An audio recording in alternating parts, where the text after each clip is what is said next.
Magandang araw po sa inyong lahat, lalong-lalo na po sa inyo, Sir Blair. Binabati ko rin po ang inyong mga giliw na tagapakinig at taga-suporta sa inyong YouTube channel. Naniniwala po ba kayo sa isang panaginip? O di kaya naman ay isang pangyayari sa buhay ninyo na para bang nangyari na? Minsan pa nga ho ay isang lugar na hindi nyo pa napupuntahan pero pakiramdam nyo ay napuntahan nyo na. Ang kwento po kasing ibabahagi ko sa inyo ay tungkol sa ganong karanasan sa buhay ko na kahit kailan ay hinding-hindi ko makakalimutan. Nangyari po yon taong 1981 sa baryo ng Alfonso, kung saan ako po ay isang tanod na nagbabantay sa tarangkahan ng baryo kasama ng aking kaibigan na si Nolan. Sa pagraronda po naming magkaibigan sa kagubatan, natagpuan po namin ang isang lumang mansyon na nagbigay talaga sa amin ng kakaibang kilabot. Yung tipo bang papasukin mo talaga para malaman kung ano ang nasa loob ng mansyon na yon. Ngunit para sa akin, Sir Blair, ang lugar na yon ay sadyang kakaiba. Dahil ang itsura po ng mansyon ay madalas na dumadalaw sa aking panaginip. Kahit na isang beses ko pa lamang yon nakikita. Bago ko nga pala simulan ang aking istorya, magpapakilala po muna ako sa inyo. Ako nga ho pala, si Ricky. At ito ang aking kwento. Tol, maigpit na naman sa atin si Kapitan. Dumarami kasi ngayon ng mga natatagpo ang patay sa baryo natin eh. Pati si Lolo, nag-aalala na rin sa akin. Ay nako, kung bakit ba naman kasi marami pa rin ang lumalabag sa karpyo natin eh. Marami tuloy na papahamak. Ewan ko ba, matigas kasi ulo ng mga tao rito eh. Kapag napapahamak na eh, tayo naman ang sinisisi. Pero kung ako lang talaga ang masusunod, Tol, mas mabuting pabayaan na lamang natin silang mamatay para naman mabawasan na ang masasamang tao dito sa mundo. Hoy, Tol, ano ka ba? Huwag ka namang ganyan magsalita. Paano kung kapatid mo mapahamak? Sige nga, yan pa rin ba ang sasabihin mo? Siyempre hindi. Kaya nga nag-iigpit ako sa kapatid ko eh. Para hindi siya magaya doon sa mga kasing kaidaran niya na maagang namatay dahil sa katigasan ng ulo. O, kita mo na. Hindi mo rin naman pala kayang mamatayan ka. Kaya huwag ka magsasalita ng ganyan sa ibang tao. Kasi kung ano nararamdaman mo para sa kapatid mo, ganun din sila sa kanilang pamilya. Ikaw talaga, oo. Oo na, oo na. O siya, sige, pasensya na sa mga nasabi ko. Hindi ko lang talaga maiwasan ng hindi mainis eh. Ginagawa na nga natin ang lahat. Aba, tayo pa ang lumalabas na masama sa paningin nila. Ganun talaga. Wala tayong magagawa. Tayo ang tagabantay eh. Natural, tayo ang sisisihin. Sus, mabuti sana kung malaki ang sinasahod natin. Di naman nila alam na kulang ang binabayad sa atin ng barangay para sa pambili natin ng gamot kapag napahamak tayo. Kahit konting salamat mula sa kanila, aba, wala naman tayo natatanggap ah. Pagkatapos, tayo pa ang sinisisi ng ibang tao na wala namang alam sa paghihirap natin. Ay nako, Nolan. Ang dami mo nang sinabi. Nolan, ang mahalaga, ginagawa natin ng tama ang trabaho natin. Ginusto natin to eh. Pero, hindi naman tayo nagpapabaya, di ba? Ay, siya nga pala, Ricky. Maiba tayo ng usapan. Kumusta pala ang balita tungkol sa mga biktima noong nakaraang araw? Alin ba dun? Yung lalaking natagpo ang patay sa unahan ng kalsada malapit sa gubat. Hindi ba't may tahirin ng kanyang bibig? Tapos, nawawala ang kanyang mga mata. At nawawala ang hintuturo niyang daliri. Oh, ano naman tungkol sa kanya? Bakit mo naman bigla na itanong? Grabe kasi tol eh. Hindi talaga ako pinatulog nun. Hindi ko makalimutan yung itsura niya. Sinabi ko naman kasi sa'yo eh, na huwag mo nalang tignan kung matatakotin ka. Basta tol. Sobra talaga ang ginawa sa kanya, no? Ang hirap makalimutan. Napakabrutal. Huwag ka mag-alala, Nolan. Pareho lang naman tayong hindi pinatulog nun eh. Tumigil-tigil ka nga. Matagal nang hindi maayos ang tulog mo, no? Dahil sa masasamang panaginip mo. Pero alam mo ba, Nolan, kung iisipin mabuti, para bang ang pagkamatay nila ay pagbibigay ng isang babala sa mga tao na wag na silang magnakaw o di naman kaya ay merong isang lihim na hindi dapat mabunyag. Teka. Ano bang ibig mo sabihin? Hindi mo ba napapansin na ang nawalang parte sa katawan ng mga biktima ay kadalasang ginagamit ng tao para sa pagsasabi ng katotohanan? Aba? Oo nga, no. Di ko napansin yun, ah. Parang may gustong itago ang taong pumatay sa kanila. Diyos ko. Bigla akong kinilabutan sa mga sinabi mo, Ricky. Tignan mo, oh, nagtataasan ang balahibo ko. At hindi lang yun, Nolan. Ang lahat ng mga nabibiktima ay merong kasong pagnanakaw sa barangay. Imposible naman yatang nagkataon lang yun, di ba? Dahil 8 lang napapatay. Diyos ko, parang tama ka sa mga sinabi mo, Ricky, ah. Hindi kaya ang pumatay sa kanila eh. Ang taong pinagdakawan nila. Pwede. Pwede yun. Pero, di pa rin ako sigurado. Baka meron pang mas malalim na dahilan kung bakit pinatay sila. Ay nako, wag na nga natin pag-usapan ng tungkol dyan. Lalo lang akong kinikilabutan eh.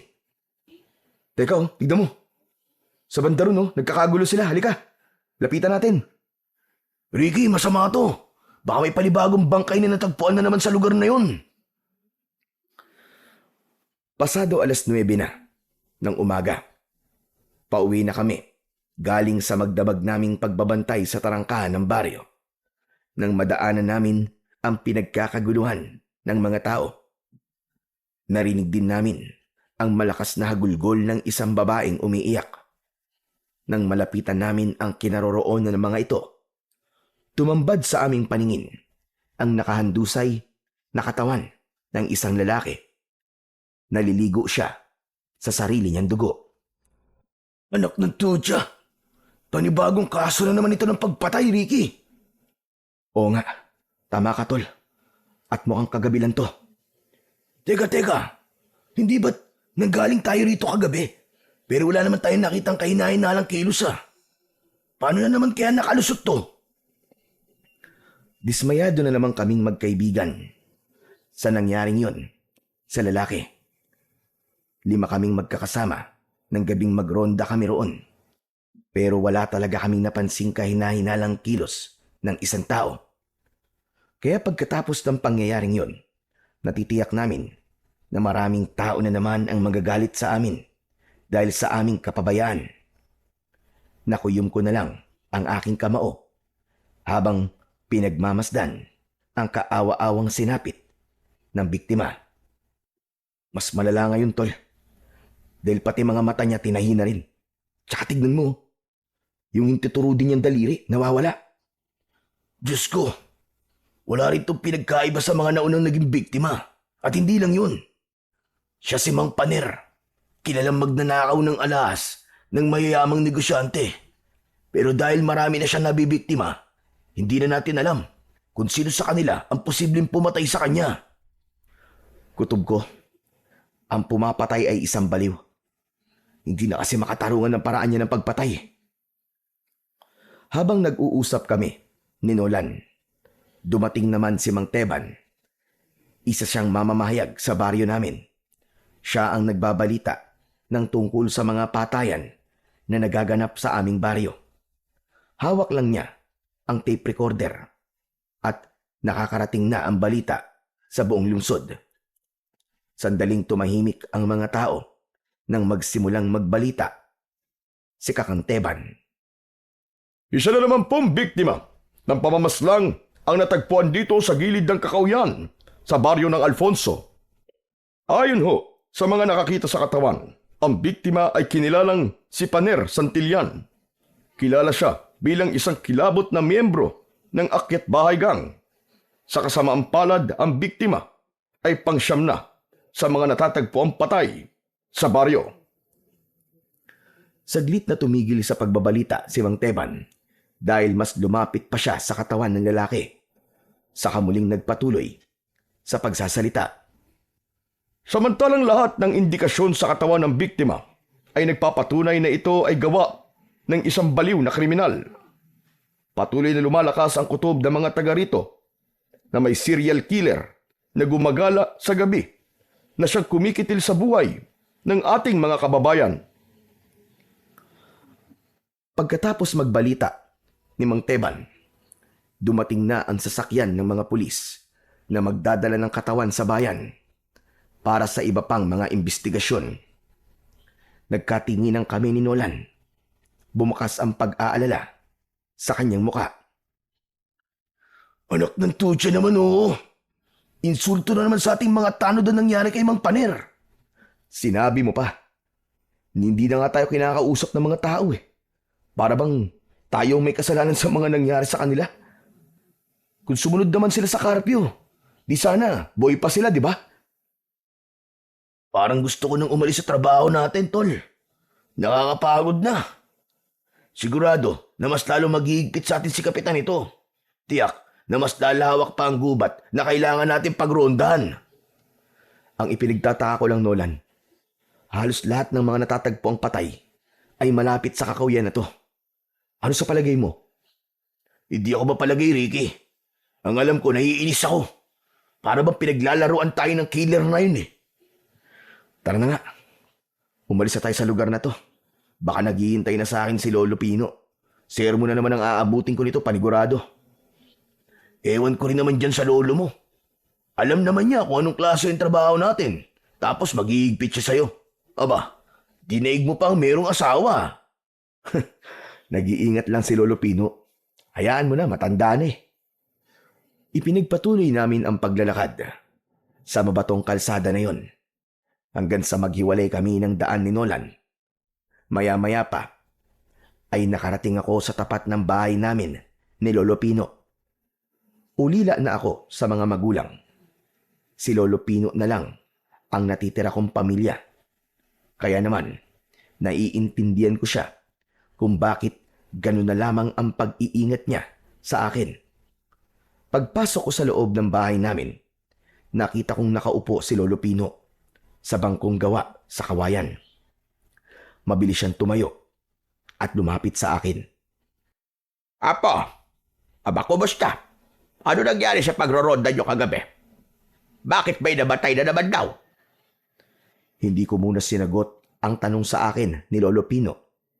Ibinaba ko muna ang batuta ko sa ibabaw ng lamesa bago ko siya kinausap.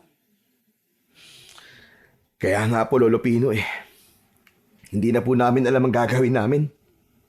Ginagawa naman po namin ang lahat, pero may namamatay pa rin. Grabe, Lo. Magaling talaga ang gumawa nun sa mga biktima. Palagi niya kaming nalulusutan. Sa palagay ko, sa ibang lugar niya pinapatay ang biktima. Pero dito niya lang dinadala. Ho? Bakit niyo naman po nasabi yan? Taga rito naman po yung mga nagiging biktima. At lahat po sila mga magnanakaw. Miyembro po ng Akyat Bahay Gang. Kung ganon, lahat ng pinapatay niya, magnanakaw na pumapasok sa loob ng bahay. Diyos ko, parang nakapagtataka naman yata. O baka, nagkataon lang. Lo, kung nagkataon lang po yun, bakit naman umabot na po sa siyam ang bilang nila? Di ba? Isipin niyo nga ho, sa loob lang ng 2 linggo, siyam kagad ang napatay niya.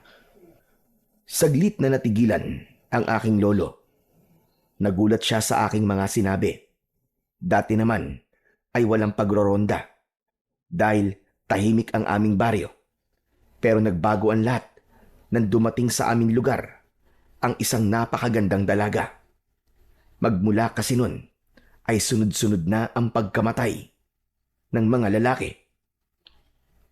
Lo, kilala niyo po ba si Soledad? Kumunot ang noo ni Lolo Pino sa tanong ko, saka muling sumulyap sa akin at nagsalita. Soledad ba ka mo? Naku, wala naman akong kilala Soledad ah. Teka, ano ba meron sa kanya? Nililigawan mo ba?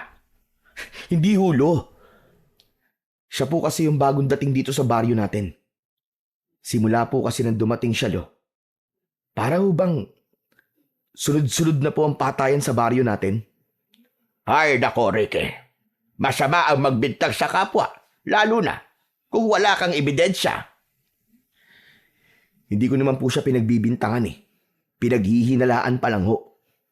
Kasi nakapagtataka lang po yung pagkakatugma sa pagdating niya at pagsisimula ng patayan sa baryo natin. Apo, hanggat walang patunay, huwag kang mag-isip na masama sa isang tao. Abay, para na rin panghusga ang ginagawa mo. Pasensya na po, Lo. Sige po, hindi na po mauulit. Maya-maya pa ay humikab ako para ipakita sa lolo ko na inaantok na ako.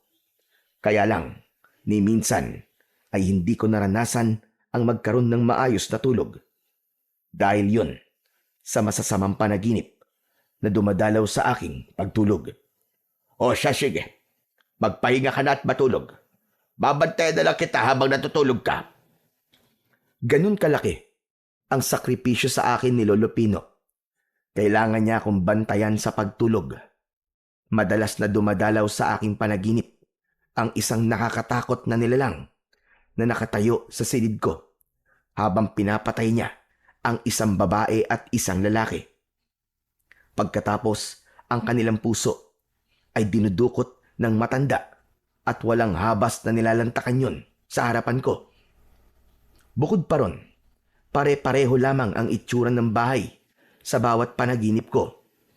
2 palapag yun na malaki ang sukat ng kabuuan ng mansyon. Kaya sa tuwing nagigising ako, nahihirapan akong huminga nang dahil sa labis na takot. Sige po, Lo, matutulog na po ako. Sige na. Susunod na lamang ako sa kwarto mo. Isasalang ko lang sa kala ng sinaing. Pagpasok ko sa kwarto, ay sumalubong sa akin pang amoy ang insenso at kamangyan na nakatayo sa altar na may anito na kulay itim. Ayon kay Lolo Pino, pantaboy raw yon ng kamalasan at masasamang enerhiya na sumasama sa akin sa pag-uwi ko. Pero hindi naman ako naniniwala sa mga ganon. Dahil hindi naman yung kayang pigilan ang masasamang panaginip ko. Maya-maya pa ay nagpalit muna ako ng damit, saka nahiga sa katre at ipinikit na ang aking mga mata. Pagkalipas ng ilang minuto ay lumalim na ang tulog ko. Kasunod nun, dinalaw na naman ako ng isang masamang panaginip. Teka, nasaan ako?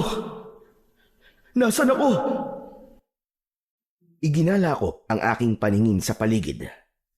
Wala ako sa aking sariling kwarto. Naninigas ang katawan ko habang nakatingin sa paanan ko.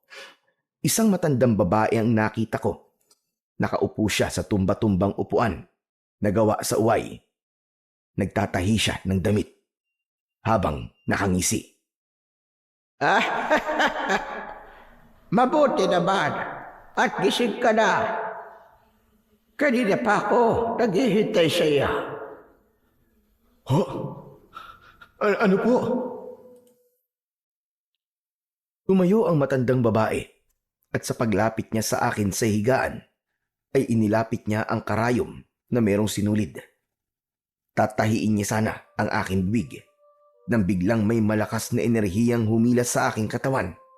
Kaya nagising ako mula sa aking panaginip. Habol ang sarili kong hininga ay umupo ako sa katre. Nakita ko si Lolo Pino. Nakatayo siya sa harapan ko. Hindi na maganda nangyayari sa iyo, Apo. Kailangan gamutin na kita. Huwag niyo na po akong gamutin, no? Dahil kahit ilang beses niyo pa po akong gamutin, paulit-ulit pa rin po na bumabalik sa akin ang masasamang panaginip na yun. Patawarin mo ako, Ricky. Kung hindi kita kayang pagalingin. Wala naman po kayong kasalanan, Lolo Pino eh. Matagal na po akong nakakaranas ng ganito. Sanay na po ako. Pero Lo, yung panaginip ko po kanina. Sinulid at karayom naman po ang hawak ng matandang yun. Hindi ko na po maintindihan kung ano po ba nangyayari sa akin. Natigilan si Lolo Pino. Kaya napatitig ako sa kanya.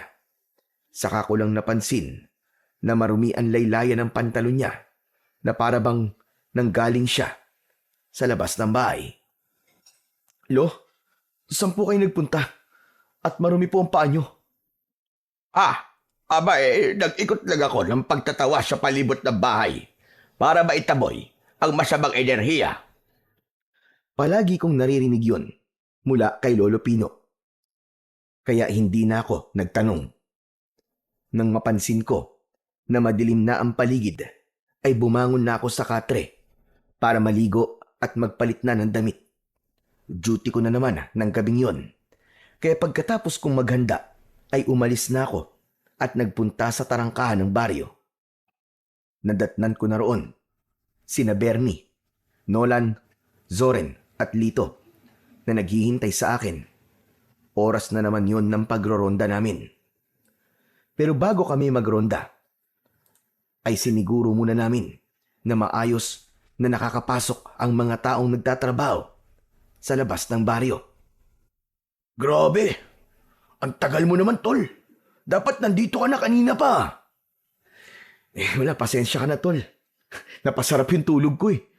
O ano, kumusta sitwasyon dito? Eto, 2 tao na lang ang inihintay natin na makakabalik sa baryo. Inililista namin ang mga tao na labas-pasok sa baryo, pati ang oras ng kanilang pag-alis at pagdating. Yun ay dahil pa rin sa mga nangyayari sa baryo namin. Hindi namin isinara ang tarangkahan hanggat hindi pa nakakauwi ang mga lumabas na tao. Maliban na lamang kung lumampas sila sa 10:00 ng gabi ng oras ng karpyo. Isinasarado na namin yon kapag lumampas na sa oras. Yung kasi ang utos ng kapitan. Meron lang na may iwan na isa para magbantay sa pinto at kami naman ay magroronda na sa kagubatan.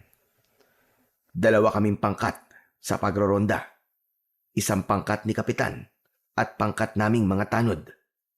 Maya-maya pa ay bigla naming nakita si Soledad. Nangingibabaw ang ganda niya sa suot niyang mahabang bestida na kulay itim. Palagi siyang dumadaan sa tarangkahan ng 10:00 ng gabi. Kahit nakita ko na si Soledad, inginuso pa rin siya ng kaibigan ko. Babae oh. Ang ganda talaga ni Soledad, no? Kaya lang, suplada eh. Sus, nag-iingat lang ang tao sa mga kagaya mo. Nako, di niya dapat ako iwasan. Dahil mabuti akong tao, no? Hindi babaero at hindi manloloko. We, maniwala ako sa'yo. Natigil kami sa pag-uusap ni Nolan nang tumigil sa aming tapat si Soledad. Seryoso siyang tumingin ng matagal sa amin. Magandang gabi, Soledad. Pero hindi niya ako pinansin. Sa halip, nilampasan niya kaming dalawa ni Nolan. Dahil doon, nilapitan kami ni Bernie at Zoren. Kasunod ng pagbibiro nila sa akin. Si Nolan naman, hindi na iwasan ang hindi magkomento sa kilos na yon ni Soledad. Alam mo, Ricky, kakaiba talaga ang babaeng yun. Sabay turo ni Nolan kay Soledad na naglalakad sa madilim na daan ng kalsada papasok sa baryo namin. Bakit mo naman nasabi yan, tol? Ay nako, hindi mo ba napapansin? Hindi siya humingiti kapag binabati natin siya.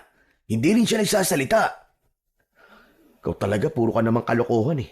Bakit naman tayo kakausapin nun? Hindi naman niya tayo masyadong kilala. Imposible yun. Palagi niya tayo nakikita dito sa tarangkahan. Kaya kilala niya tayo.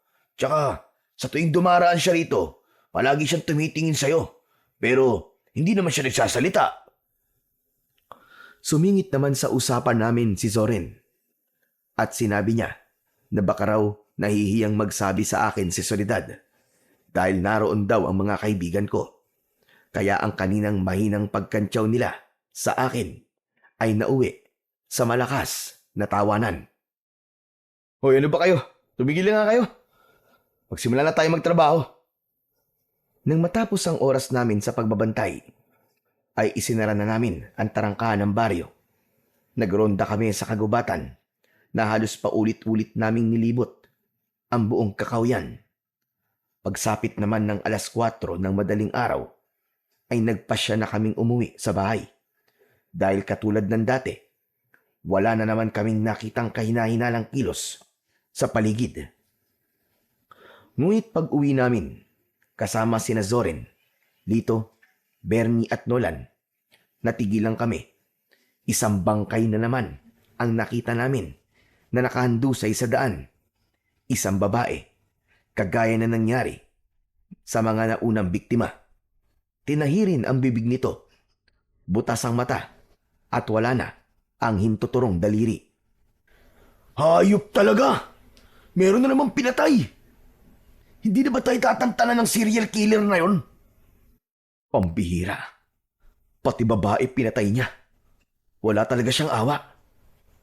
Halos gabi-gabi na nangyayaring to, Ricky ah. Hindi na talaga magandang nangyayaring to. Nung una, ay konti pa lang ang tao na naroroon hanggang sa dumagsa na ang mga taong nakikiosyoso sa mga nangyari. Pati sina Soren at Lito. Hindi na rin maipaliwanag kung paano nakakalusot sa amin ang killer na pumapatay sa mga biktima. Si Bernie naman ay tahimik na nakatingin sa katawan ng babae. Nagulat na lang kaming lahat nang bigla siyang lumuhod sa lupa at napahagulgol ng iyak. Pambihira! Si Clarita pala to. Ang dating nobya ni Bernie. Hindi ko kagad nakilala dahil halos namamagana ang mukha niya. Teka, hindi naman magnanakaw si Clarita. Bakit kaya siya naman ang pinatay ng killer? Akala ko naman wala na sila. Hindi ba't nagloko si Clarita?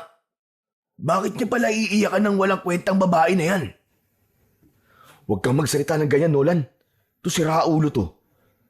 Kahit na ano pang nangyari sa kanila, nagmahalan pa rin sila dati. Di ba muntik pa nga magpakamatay si Bernie dahil sa sobrang sakit ng ginawa ni Clarita sa kanya? Pero tignan mo naman, umiyak pa rin siya sa babaeng yan. Sino kaya ang pumatay kay Clarita? Posible kayang ang pumatay kay Clarita ay ang lalaking ipinalit niya kay Bernie? Imposible yun. Dahil sundalo ang nobyo ni Clarita ngayon eh. Hindi yun nakadestino rito. Kung sa bagay, may punto ka naman. Kaya lang, talagang palaisipan na sa akin kung sino ang pumapatay dito sa baryo natin. Para bang alam na alam niya ang galaw natin dahil alam niya kung kailan tayo dadaan sa lugar na to. Magsasalita pa sana si Nolan pero dumating si Mang Teban para ibalita ang nangyari. Dala ang tape recorder na ginagamit niya sa pagbabalita. Pumwesto siya sa tabi ni Clarita habang si Bernie naman ay tahimik na umalis sa lugar na yon. Maya-maya pa ay sinimulan na ni Mang Teban ang pagbabalita. Mga kababayan, isa na naman pong patay ang natagpuan sa gilid ng kalsada. Ang biktima ho ay kinilalang si Clarita Ibanez, 18 taong gulang, na dating kasintahan ho di umano ng isa sa mga tanod na si Bernie Arreglado. Samantala, ang kapitan naman ay patuloy na nagsasagawa ng investigasyon sa mga posibleng pinuntahan ng biktima at kung sino ang huli niyang nakasama. Hanggang sa ngayon, mga kaibigan, ay wala pa rin nahahanap ang mga kapulisan sa posibleng pumatay sa dalaga. At dahil doon, marami na rin ang lumilitaw na usap-usapan dito na ang pumapatay raw sa mga biktima ay isang aswang.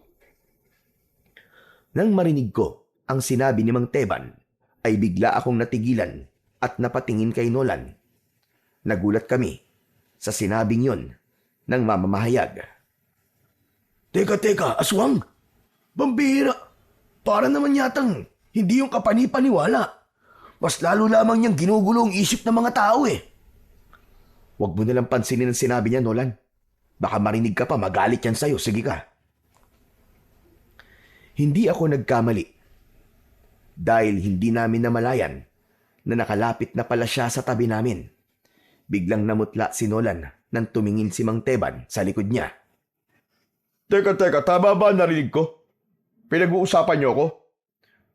Naku Manteban. Hindi po namin kayo pinag-uusapan. Dismayado lang po kami sa ibinalita nyo. Dapat lang kayo madismaya dahil may aswang talaga sa baryo nyo. Pero hindi nyo man lang nalaman. Pasensya na ho kayo, Manteban, ha? Kaya lang hindi naman po kami naniniwala sa mga aswang-aswang. Sige, kayo ang bahala. Basta ako, ginagawa ko lang ang trabaho ko. Trabaho pong ang magpakalat ng maling impormasyon sa mga tao, ganun ho ba? Ano sinabi mo? Huwag niyo pong isali ang aswang sa ibabalita nyo, Mang Teban. Dahil mas lalo lamang po magdudulot ng kaguluhan yun sa mga tao. Kakaisa pa, wala rin naman sa itsura nyo ang maging isang mamamahayag Kumunot ang noon ni Mang Teban. Galit na galit siyang dinuro ako sa muka. Ikaw ha? Huwag mo nga akong pinakikialaman sa mga diskarte ko. Bakit hindi na lang ang trabaho nyo ang atupagin nyo ha? Nang wala nang mamamatay sa baryong ito. Ginagawa po namin ang tungkulin namin. Ginagawa nyo nga ang tungkulin nyo. Bakit marami pa rin ang namamatay? Mga buwisit. Ang hilig nyong makialam sa trabaho ng iba. Pero yung trabaho nyo, hindi nyo inaayos. Palaging palpak. Mga walang kwenta. Abat, wag Ricky. Wag natin siya patulan. Dapat sa kanya, tinatahi na rin ang bibig Sa pagkakataong yun, pinigilan ko ang aking sarili. Hinayaan kong umalis si Mang Teban sa harap namin. Pero talagang nasaktan ako sa mga sinabi niya. Pabayaan mo na lang siya, tol. Mahirap kapag may kaaway. Hindi naman yun ang pinupunto ko kanina. Kapag nagpakalat kasi siya ng maling impormasyon, magkakagulo ang mga tao at mahihirapan na tayong hulihin ng tunay na pumapatay sa mga biktima, hindi ba? Alam ko naman yun, pero naisip ko rin. Wala namang magbabago kahit makipag-away tayo sa kanya. Ay nako, sana talaga matigil na ang pagpatay sa mga kababaryo natin. Pati ako, nag-aalala na rin sa kaligtasan natin Isang malalim na buntong hininga ang pinakawalan ko habang tinitignan ang biktima na pinag-uusungan ng mga dumating na pulis. Nang mga panahong yon, ay bigla rin akong naguluhan sa mga nangyari. Ni wala kaming ideya kung sino ba talaga ang pumapatay sa mga biktima. Ang mabuti pa umuwi na lang tayo para makapagpahinga na. Nang sa ganon, kahit pa paano, may lakas tayo mamayang gabi. Mabuti pa nga, Nolan. Isa pa, baka nakarating na ulit ang nangyaring ito kay Lolo Pino. Mag-aalala na naman yun sa akin Isang tapik sa balikat ang ginawa sa akin ni Nolan. Saka kami naghiwalay sa paglalakad. Pagdating ko sa bahay, abala naman si Lolo Pino sa pakikinig sa radyo. Kaya hindi ko muna siya inabala. Dumiretso na ako sa aking kwarto para matulog. Paghiga ko sa aking katre, ay nahulog naman ako sa malalim na pag-iisip. Naging palaisipan sa akin ang mga nangyayari. Maya-maya pa, ay bigla kong naramdaman ng antok. Hindi ko alam kung gaano na ako katagal na nakatulog. Pero dahil sa masamang panaginip, bigla kong naramdaman ng kamay ni Lolo Pino sa aking balikat.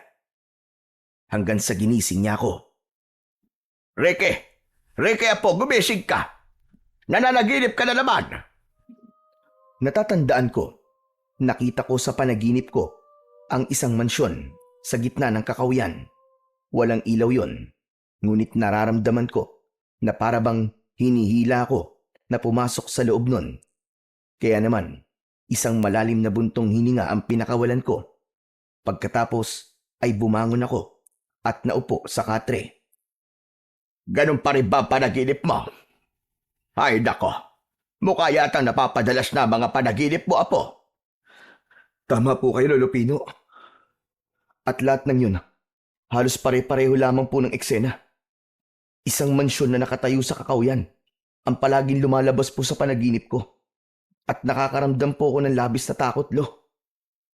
Lo, may dapat po ba akong malaman tungkol sa nakaraan ko? Hindi po kaya ang mansyon na madalas ko pong nakikita sa panaginip ko ay may kaugnayan po sa nakaraan ko? Ano bang nakaraan ang tinutukoy mo? Wala po. Kalimutan nyo na nga lang po ang tanong ko. Hay nako, huwag kang papadala sa mga panaginip mo. Wala namang katotohanan yun. Hala, sige na. Bumangon ka na dyan at kumain ng hapunan para maaga kang makapasok sa trabaho. Nakakatamad na pong magtrabaho, lo.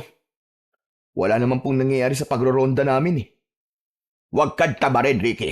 Alalahanin mo, buhay ng mga tao nakasalalay sa ginagawa nyo. Basta tatandaan mo lang at sinasabi ko sa'yo, ha? Huwag kang lalayo sa pagroronda. Huwag kang pupunta sa pinakapusod ng kagubatan. Bakit naman po?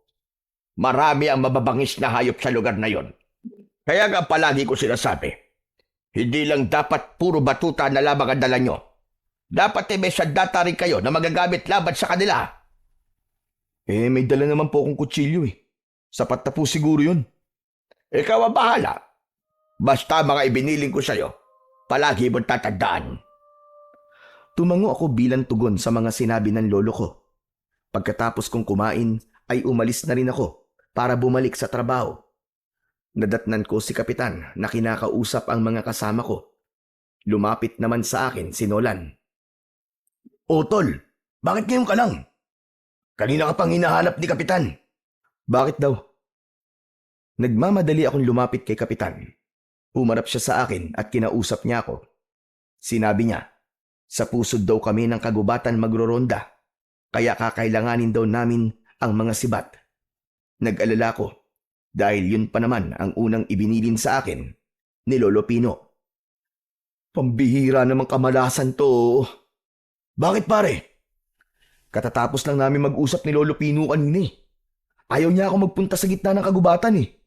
Nako, pwede ba naman ang hindi? Utos ni Kapitan yun. Isa pa, kasama sa tungkulin natin to eh. Teka, ano raw bang dahilan ni Lolo Pino mo? Sabi niya kasi, marami daw mababangis na hayop sa lugar na yon.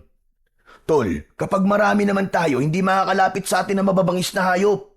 Hindi naman sila basta-bastang umaatake sa tao eh. Isa pa, may mga dala tayong sibat. Saka huwag ka na mag-alala. Hindi naman malalaman ni Lolo Pino mo na nagpunta tayo sa gitna ng kagubatan eh. Magtatanong pa sana ako nang biglang dumaan sa harap namin si Soledad. Kagaya ng dati, seryoso lamang siyang nakatingin sa akin. Bakit Soledad? May problema ba? Mainit ang gabi ngayon, ano? Oo. Mainit nga. Bakit? Kaya mainit din ang ulo ng mga tao. Pagkatapos niyang sabihin yun sa akin, ay iniwan niya kaming lahat na natitigilan.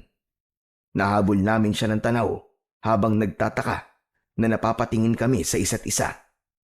Si Nolan naman ay dismayadong napahawak sa aking balikat habang nagsasalitang nakatingin sa dalaga na naglalakad papalayo sa aming kinaroroonan. Pambira talagang babaeng yun oh. Talagang nakapagtataka na mga kinikilos niya. Hayaan mo na tol. Ang mahalaga, nagsasalita na siya ngayon at kinakausap niya na tayo. Aba, baka naman iba na yan ha. Pambihira ka naman oo.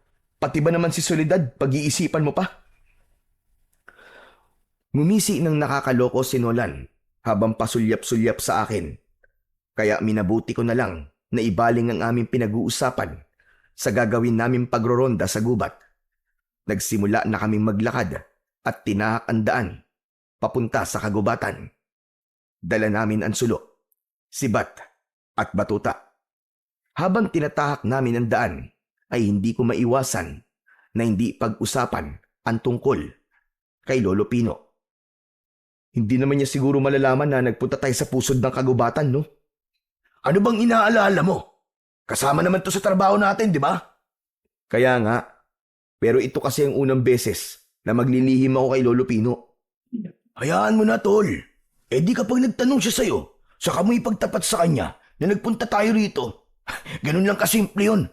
O baka naman meron pang ibang dahilan kung bakit ka nagkakaganyan. Ano kasi? Para kasing...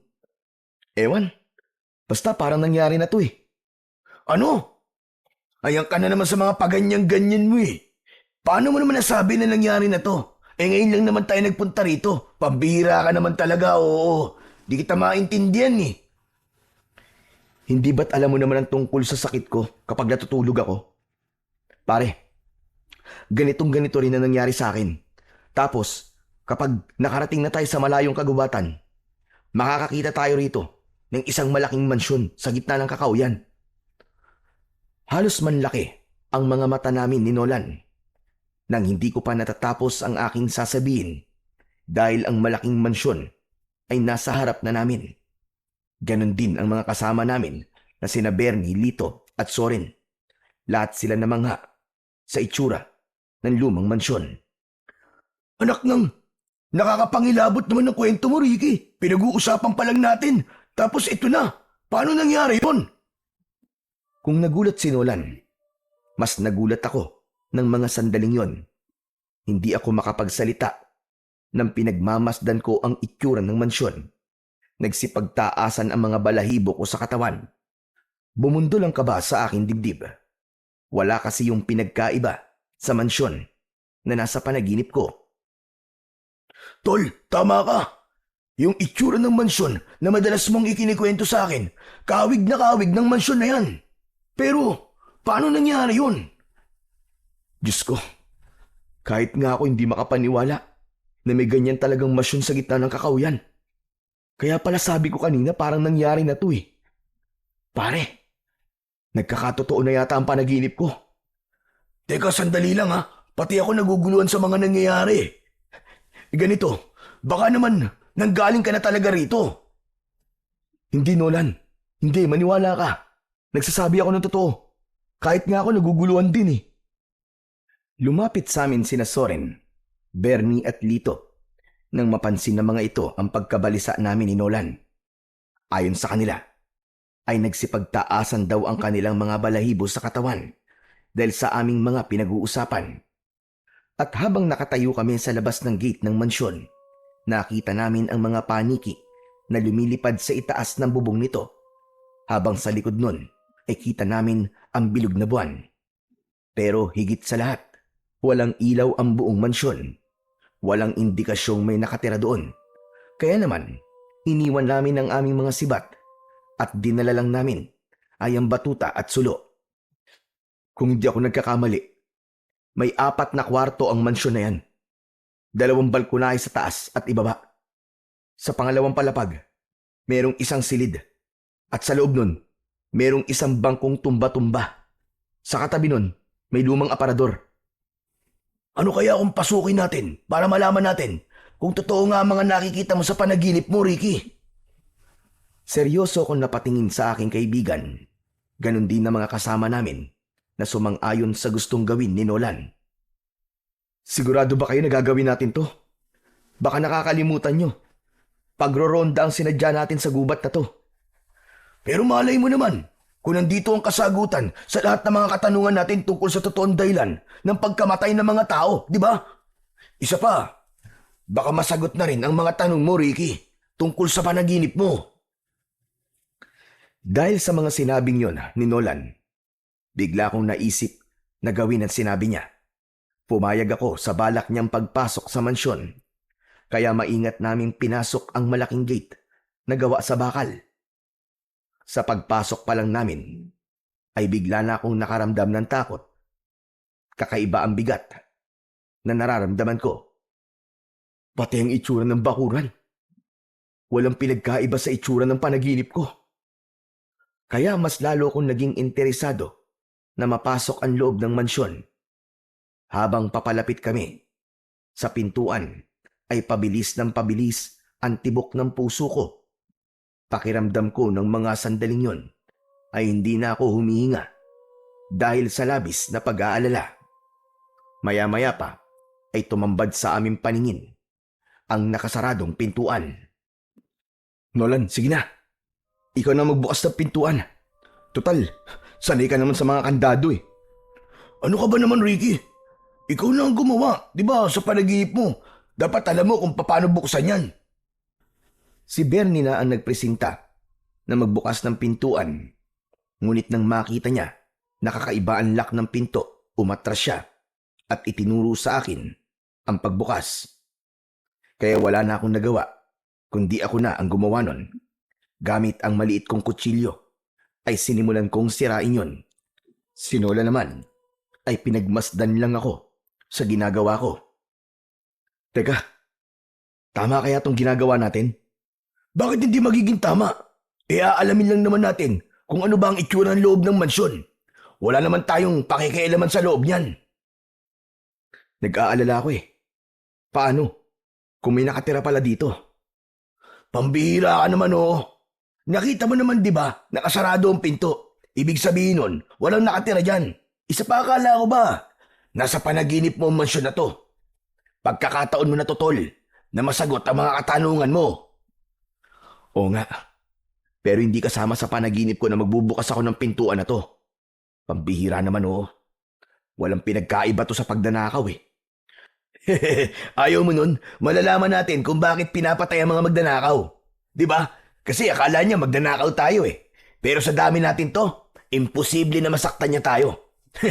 Kaya sige na, simulan mo na ang pagbubukas ng pinto. Dahil sa kakulitan ni Nolan, ipinagpatuloy ko ulit ang pagbubukas ng pintuan habang ang tatlo naming kasama ay panayan linga sa paligid. Oo, dahan-dahan lang. Baka masira mo yan eh. Anak ng tutsa naman oo. Natural masisira to. Dahil wala naman tayong susi. Anong gagawin ko? Sige na. Bilisan mo na kasi. Huwag mo nga akong tarantahin. Naku, yari ka. Nasira na yata ng tuluyan ah. Pinuwersa mo eh. Ang ingay mo. Pwede ba manahimik ka na muna? Tara, pasok na tayo. Hindi nagtagal ay nabuksan ko na nga ang pintuan. Kaya lang, nasira ang panara. At dahil maliwanag ang sulo namin ng mga sandaling yon, pansamantala namin yung pinatay upang walang makapansin sa amin. Nang mawala ang apoy sa sulo, tumambad sa aming paningin ang madilim na loob ng mansyon. Bernie, nasaan ang flashlight mo? Inilabas ni Bernie ang flashlight at iniabot yon sa akin. Saka ko naman binuksan. Kumalat ang liwanag nun sa sala at mula sa aming kinatatayuan, bumungad sa aming paningin ang mataas na hagdanan. Papunta yon sa itaas ng mansyon. Si Nolan ang nabigla sa mga nakita. Anak ng putya oo. Pati yung hagdan. Katulad din sa panaginip mo, Ricky. Dahil sa sinabing yun ni Nolan, pati sina Lito, Bernie at Soren ay kinilabutan na din. Maging ako na napapalunok ng laway ay hindi rin maiwasan ang hindi matakot. Naisip ko tuloy na baka bahagi pa rin yun ng panaginip ko. Tol, halika nga kurutin mo ang pisngi ko. Baka nananaginip lang ako eh. Kinurot ni Nolan ang pisngi ko at naramdaman ko ang sakit nun. Kaya naisip ko na hindi nga ako nananaginip. Ang hagdan, yari sa Nara. Sa itaas, meron dalawang malaking banga na may disenyo ng isang dragon na may kagat na rosas. Saglit ako natigilan nang bigla kaming nakaramdam ng malamig na hangin sa aming paligid at ang flashlight na hawak ko ay nagsimula ng kumurap-kurap. Bernie, akala ko ba? Di battery yung flashlight mo? Bakit nagkakaganyan? Sumagot naman si Bernie at sinabi niyang imposibleng magloko ang flashlight niya dahil bagong bili raw ang battery nun. Humigpit ang kapit ko sa flashlight at dahan-dahan na humakbang papalapit sa puno ng hagdan. Tara, doon tayo sa taas. Tignan natin kung may dalawang banga sa dulo ng hagdan. Kaya ipinagpatuloy namin ang pag-akyat sa itaas ng hagdan. Halos magsiksikan kami sa pag-akbang sa hagdan, papunta sa pangalawang palapag ng mansyon. Habang humaakbang kami, ay sumalubong naman sa aming pang-amoy ang mabahong singaw ng hangin. Ang baho ah! Amoy nabubulok na naman ng hayop. Ewan, basta ang baho dito. Oo nga, parang may namatay sa lugar na to. Si Lito naman ay napasiksik sa aming dalawa ni Nolan, habang sina Soren at Bernie tahimik silang lumingalinga sa paligid ng loob ng mansyon.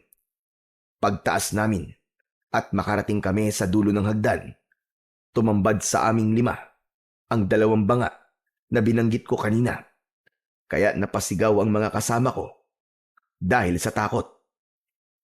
Ano ba? Pwede mo kayong maingay? Ang iingay nyo! Paano hindi kami mag-iingay? Lintik na yan, oh. Ano ba nangyayari? Paano mong nalaman ang tungkol sa mga banga na yan, Ricky? Dahil totoo ang panaginip ko, Nolan. Maliwanag na ang mansyon na to ay may kinalaman sa buhay ko. Hindi lang yung isang simpleng panaginip. Sa halip, totoong nakarating na ako sa lugar na to. Hindi ko lang maalala kung kailan. At ipinapaalala lamang sa akin yun ng panaginip ko. Pati ang bilang ng kwarto. Tugma rin sa sinabi mo kanina. At ngayon naman, papasok tayo sa loob ng silid na nasa gitna, kung saan nabanggit ko sa inyo kanina na mayroong lumang aparador at isang upuan na tumba-tumba. Dahil sa sinabi ko, mas lalong natakot ang mga kasama ko. Ipon-ipon kami sa gitna habang nilalapitan ang nakasaradong pintuan. Nanginginig ang tuhod ko nang lapitan namin ang pinto ng silid na yon. Halos hindi na ako humihinga habang hindi inaalis ang paningin sa tinutumbok ng liwanag ng flashlight. Mukhang wala talagang nakatira dito dahil masyado nang marumi at makapalang alikabok sa sahig. Habang papalapit kami sa nakasaradong pintuan ng silid, mas lalong tumindi ang naaamoy kong mabahong amoy na parabang nabubulok na laman ng tao. Kaya sinulyapan ko ang mga kasama ko. Wala ba kayo naaamoy? Sobrang baho na dito. Huwag na kaya tayong tumuloy. Ang totoo, kaya ako nasabi yon dahil hindi ko kayang makita kung ano ang itsura ng loob ng silid. Pero dahil nga nahihiwagaan ang mga kasama ko sa loob ng mansyon, ipinagpatuloy namin ang paglalakad. Pagtigil namin sa tapat ng silid na nasa gitna ng dalawang silid, hinawakan ko ang seradura ng pinto at pinihit yon. Nang tumunog ang pihitan, napatingin ako kay Nolan. Ano? Ano pang hinihintay mo? Sige na! Buksan mo na, tol! Dahan-dahan kong binuksan ang pinto habang kinakabahan. Pagpasok namin sa madilim na loob, ay nanlaki ang mga mata ko. Wala rin yung pinagkaiba sa itsura ng silid sa panaginip ko. Doon na ako nagsimulang mag-alala at matakot. Ano to? Anak ng... Paano nangyari to? Bakit, Ricky? Igala mo ang paningin mo at alalahanin mo ang itsura ng panaginip ko sa kwartong to na madalas kong kinikwento sa'yo. Teka. Naku, Diyos ko po, totoo nga, Ricky. Umalis na tayo rito. Natatakot na ako. Nolan, sabihin mo, bakit nangyayari sa akin to? Abay, malay ko sa'yo. Si Lolo Pino ang tanungin mo. Siya ang nagpalaki sa'yo eh.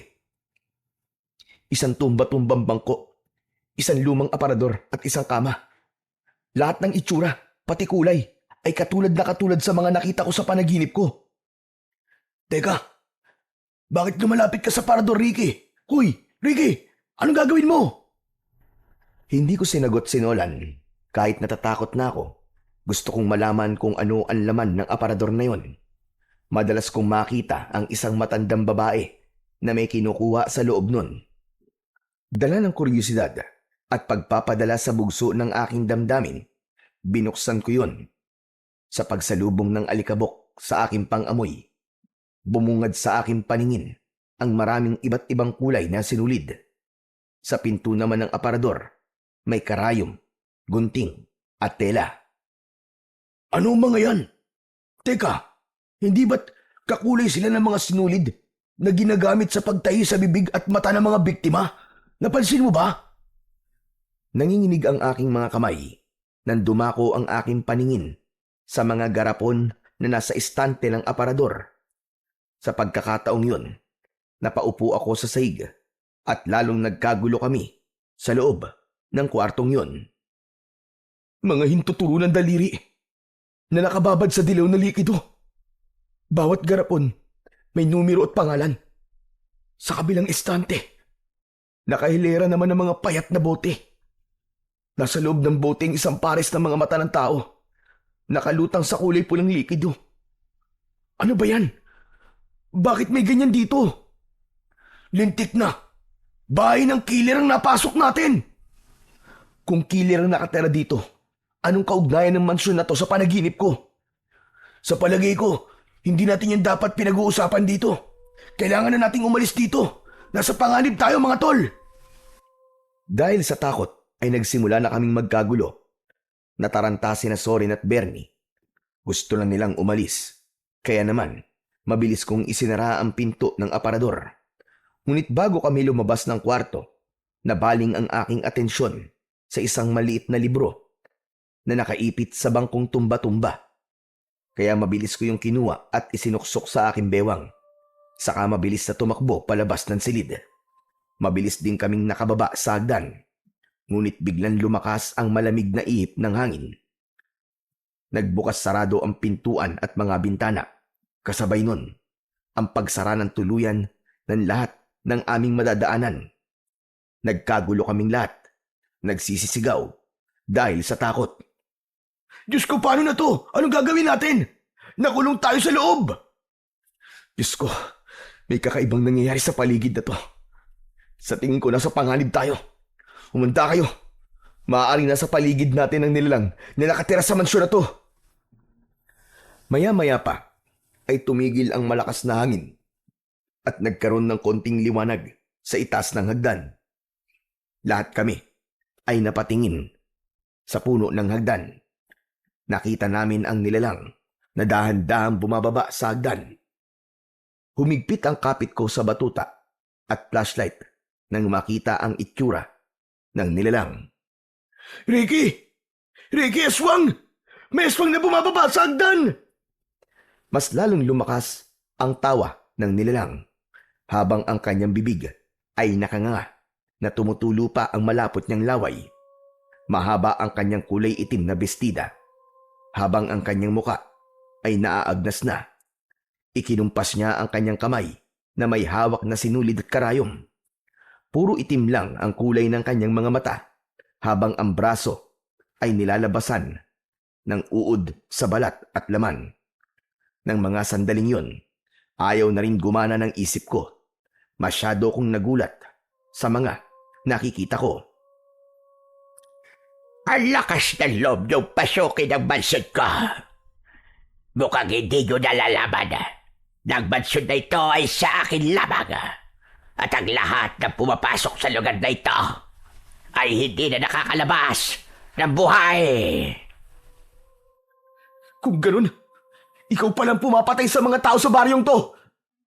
Sino ka? Sino ka? Bakit mo to ginagawa? Bakit ko naman sasagutin ang tanong mo? Nakita na kita sa panaginip ko. Ikaw yun. Ikaw ang nagpapakita sa panaginip ko. Hindi ako maaaring magkamali. Pwes, hindi ka na magigising, binata. Dahil ito na. Ito na mismo magiging bangungot mo. Ricky, ano nang gagawin natin? Mamamatay tayo rito, Ricky! Mabuti naman at alam nyo kung ano ang mangyayari sa inyo. Pumasok kayo sa mansyon ko nang walang pahintulot. Ano sa palagay nyo dapat kong gawin? Pero huwag kayong mag-alala. Hindi naman nila malalaman kung sino ang pumatay sa inyo. Dahil tatahiin ko ang bibig ninyo at ang mga mata. Kagaya ng ginawa ko sa iba. Habang bumababa ng hagdanan ang aswang, ay panay pa rin ang tawa nito. Pinilit kong magpakatatag ng mga sandaling yon. Dahil sa takot, sinubukan ni Bernie at Soren na tumakas. Pero tinigdan sila ng aswang at umangat ang kanilang katawan sa sahig. Para bang may malakas na puwersang bumalot sa katawan ng mga kaibigan ko. Lumutang sila sa ere habang hindi makagalaw. Lumipad sila papalapit sa nakangising aswang. Bernie! Soren! Tumakbo kami ni Nolan para lapitan ang mga ito. Pilit kong hinahawakan ang katawan ng mga kaibigan ko. Kaya lang, nang hahawakan na namin ang kanilang kamay, parang may humampas sa amin ng malakas na puwersa mula sa aswang. Magkasabay kaming bumagsak sa sahig ni Nolan. Bumagsak din ang katawan nila Bernie at Soren sa paanan ng aswang. Nanlaki ang mga mata namin nang makita naming tinahi ng aswang ang bibig ng dalawa at dinukot ang kanilang mga mata. Pati ang kanilang dalawang hintuturong daliri ay kinagat rin ng aswang. Si Lito naman ay natulala, nanginginig dahil sa takot, samantalang si Nolan ay tumakbo papalapit sa akin at hinila ako sa aking braso. Ricky, tara na! Tumayo ka na! Halimaw siya! Halimaw! Takbo! Halos sirain namin ang nakasaradong pintuan para tumakas. Panay ang pukpok namin sa pinto gamit ang batuta pero hindi namin mabuksan yon. Paglingon ko sa gawi ng aswang, nakita ko na dumapa ang nilalang at sinipsip niya ang dugo ni Zorin at Bernie. Nagkikikisay ang kanilang mga katawan habang inuumpisa na silang lapain ng aswang. Nang mamatay sina Bernie at Zorin, tumayo ang aswang habang inilalagay nito sa bulsa ang mga dinukot na mata at nakuwang mga daliri. Tumawa ang aswang ng malakas habang ipinapakita ang kanyang hawak na sinulid at karayom. Si Lito naman ay hindi na rin maintindihan ang gagawin. Dahil sa takot, tumalon siya sa bintana. Pero dahil yari yon sa bubog, tumarak ang nabasag na bubog sa leeg ni Lito. Umagos ang dugo niya sa bintana habang nagkikikisay ang katawan. Namatay rin ito. Nadilat ang mga mata. Lito! Diyos ko, si Lito! Patay na siya! Kay sarap namang panoorin ang mga natatakot na tao. Dapat lang sa inyo yan. Pakialamero kasi kayo. Kung hindi kayo nangahas na pumasok sa mansyon ko, hindi sana sila namatay. Sige, subukan mo lumapit, halimaw ka. Kundi papatayin kita. Kampun ka ng kadiliman. Hindi ako natatakot mamatay. Dahil hindi naman ako makakaranas nun. Matagal ko nang inaalay ang buhay ko sa hari ng kadiliman. At walang kahit na anong sandata ang makakapatay sa akin. Itinaas ng aswang ang sinulid at karayom habang humahakbang siya papalapit sa aming kinaroroonan. Ricky, kailangan na natin lumaban sa kanya. Dahil kung hindi, papatayin tayo ng hayop na yan. Huwag na kayong lumaban. Wala na kayong magagawa. Mapapabilang na rin kayo sa mga koleksyon ko. Hindi! Hindi ka magtatagumpay, halimaw ka! Lalaban kami kahit na anong mangyari! Umalingaw-ngaw ang malakas na tawa ng aswang at ang hawak kong flashlight ay nagsimula ng magkurap-kurap. Maya-maya pa ay tumubo sa likod ng aswang ang malapad niyang pakpak. Pagkatapos ay lumipad ng paikot sa itaas ng kisame. Sinamantala namin ang pagkakataon habang nasa itaas pa ang aswang. Sige na, Nolan! Sirain na natin ang pinto! Dalian mo! Pinagtulungan namin ni Nolan na sirain ang pintuan. Ngunit hindi ko namalayan na nasa likod na pala namin ng aswang. Naramdaman ko na lang ang pagguwit ng sakit ng likod ko. Umangat ang aking paa sa saig at bigla akong inihagis papalayo kay Nolan. Bumaling sa akin ang aswang habang nakangisi na lumapit sa aking kinaroroonan. Hinagis niya ang sinulid at karayom habang ako naman ay gumagapang sa sahig at pilit na inaabot ang nabitiwan kong batuta. Pero dahil mabilis siyang nakalapit sa akin, bumaon ng kuko niya sa balikat ko. Ah! Bitiwan mo ako! Bitiwan mo ako! Halimaw ka! Ricky! Akin na ang buhay ng kaibigan ba? Pakawalan mo si Ricky! Pakawalan mo siya, aswang! Nolan! Tulungan mo ako, tol! Dahil sa pagdagit sa akin ng aswang, hindi ko na nahawakan ang aking batuta. Kumapit ako sa kanyang braso. Saka ko siya inatake ng kagat sa kanyang kamay na nakahawak sa aking balikat. Nabitiwan niya ako at bumagsak ako sa sahig. Naramdaman ko ang pagtama ng aking katawan sa semento. Halos mapangiwi ako sa labis na sakit. Maya-maya pa, bumaba ang aswang at muling nawala ang pakpak niya sa likod. Naglakad siya papalapit sa akin. Habang umaangil, panay ang kumpas niya ng kamay na para bang nagsasayaw. Akma na sana siyang aatake sa akin nang lumitaw ang malakas na liwanag mula sa nasirang bintana. Nanggagaling yon sa labas ng mansyon. Layuan mo ang apo ko! Umalis ka sa loob ng mansyon! Nabuhayan ang loob ko nang marinig ko ang boses ni Lolo Pino. Kahit may sugat ako sa katawan, pinilit kong tumayo. Lumapit sa akin si Nolan para alalayan ako sa pagtayo. Ha?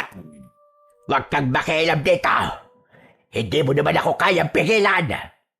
Pero kaya kitang paslagin! Agad na pumasok sa loob ng mansyon si Lolo Pino. Kaya nakita niya ang patay na katawan ni Lito. Pagpasok niya sa loob, agad niyang sinabuyan ng asin ang aswang. Kaya napasigaw ang aswang dahil sa labis na sakit. At dahil doon, lumipad ito, paitaas, at sinira ang bubong ng mansyon. Nang mawala ang aswang sa paningin ko, saka ko lang naramdaman ang sakit mula sa aking sugat. Halina kayo! Kailangan na nating umalis bago pa siya bumalik! Paano po mga kaibigan namin, Lo? Wala na tayong magagawa sa kanila. Patay na sila! Lo, marami po kayong dapat ipaliwanag sa akin. Tara na! Saka na kayo mag-usap! Umalis na tayo rito! Inalalayan nila ako sa tigkabilaan kong braso. Naluluwa kong nilampasan ang nakahandusay na katawan ni Lito. Sa isang iglap, 3 kaibigan ko ang namatay. Dahil sa pagpasok namin sa mansyon na yon, idagdag pa ang alalahanin namin kung paano namin ipapaliwanag sa kanilang pamilya ang mga nangyari sa kanila. Pagkalipas ng ilang oras na paglalakad, sa wakas, narating namin ang bahay. Kasama namin si Nolan na pumasok sa loob ng aming tirahan. Diretso sa silid si Lolo Pino. Pag-upo ko sa gilid ng katre, ay agad na akong nagtanong kay Lolo Pino. Lo, hindi na po kayo maaaring magsinungaling sa akin. Ano po ang ibig sabihin ng mga panaginip ko? Ang mansyon na yon. Yun din po ang mansyon sa panaginip ko, Lo. Ano po ba talagang totoo? Ngayon na nalaman mo na ang buong katotohanan tungkol sa mga panaginip mo. Panahon na siguro para ipagtapat ko sa iyo ang tungkol sa nakaraan mo. Apo, patawarin mo sana ako kung matagal kong itinago sa iyo ang katotohanan. Ano po ba ang totoo, Lolo? Isa akong mabuting mambabarang na merong kakayahang bumura ng alaala ng tao. Kung ganun, binuran niyo po ang alaala ko sa nakaraan. Pero bakit po? Ano pong dahilan niyo, Lo? Pinatay ang mga magulang mo sa harapan mo, Ricky. Na-trauma ka. Nawala ka sa iyong sarili. Lahat ay kinakatakutan mo. Hindi ka kumakain. Hindi ka rin natutulog. Bakit niyo po yung ginawa, Lo? Bakit niyo po yung ginawa? 5 taon ka pa lang nun nang mangyari sa iyo ang bagay na yon. Kaya nag-alala ko at ginamit ko ang kakayahan ko para alisin ang takot na yon sa isip at puso mo. Binara ko sa isip mo ang lahat ng alaala mo tungkol sa pagkamatay ng mga magulang mo. Hindi niyo po dapat ginawa yun, Lolo. Dahil alaala ko yun sa mga magulang ko eh. Tama ka. Hindi ko yun dapat ginawa. Sapagkat pinahirapan ka ng alaala na yun sa pamamagitan ng panaginip. Totoong nangyari sa iyo ang lahat ng mga nakita mo.